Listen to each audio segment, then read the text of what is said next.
नमस्कार मंडळी, खूप खूप स्वागत आहे गायत्रीज रेसिपीजमध्ये तुमचं. मंडळी, आपण एक सुक्की भाजी बघणार आहोत आज, बिना कांदा लसणची. तुम्ही प्रसादात पण बनवू शकता अशी भाजी. तर इथे मी मूग भिजवून घेतलेले आहेत. मोड आणायचे असतील तर तसे मूग पण घेतले तरी चालतील. इथे मी फक्त भिजवून घेतले आहेत. आलं आणि हिरवी मिरची आणि कोथिंबीर एवढंच वाटण घेत आहे मी, दुसरं काहीही टाकलेलं नाही आहे त्यात. आता छान बारीकसर पिसून घ्यायचे मिक्सरला. बारीक वाटून घेतल्यानंतर फोडणी करायची आहे. तर जिऱ्याची फोडणी करायची आहे आपल्याला. इथे कढई घ्यायची आहे. कढईमध्ये छान तेल तापत ठेवायचे. जिरे टाकायचे. 1 ते 1.5 चमचा एवढं जिरं असायला हवं. त्यानंतर कढीपत्ता टाकायचा आहे. फोडणी खमंग बसली पाहिजे. जिरं पण छान फुललं गेलं पाहिजे. नंतर हिंग टाकायचे.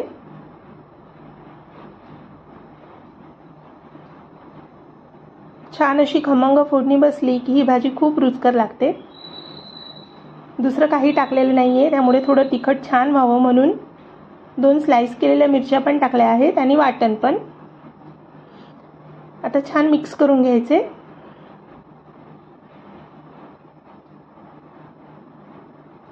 थोडीशी हळद टाकायची आहे रंगापुरती. मिक्स करून घ्यायचे.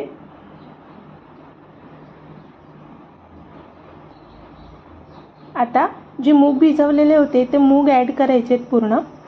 थोडंसं पाणी टाकायचं आहे, अर्धा ग्लास एवढं. मिक्स करून घ्यायचं अगोदर मसाल्यामध्ये छान. मसाला त्या मुगामध्ये बसला गेला की ज्या मिक्सरच्या भांड्यात आपण वाटण वाटलेलं होतं त्यातच 2 चमचे एवढं पाणी टाकायचे आणि मिक्स करून घ्यायचे. नंतर पाणी लागलं तर पुन्हा थोडं टाकू शकतात, पण ही भाजी आपल्याला सुक्की बनवायची आहे म्हणून फक्त शिजण्या इतपतच पाणी टाकायचे, थोडं थोडं करून.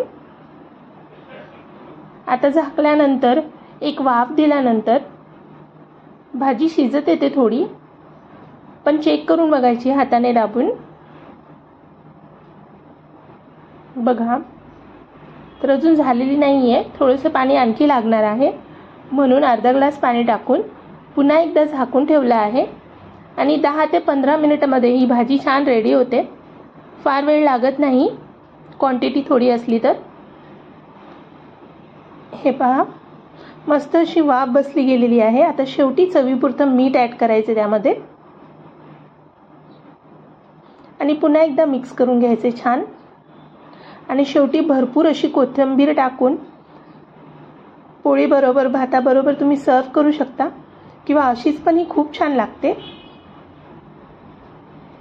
बघा, अशा पद्धतीने छान अशी कोथिंबीर भुरभुरून द्यायची आणि रेडी आहे आपली झटपट अशी सुक्या हिरव्या मुगाची भाजी.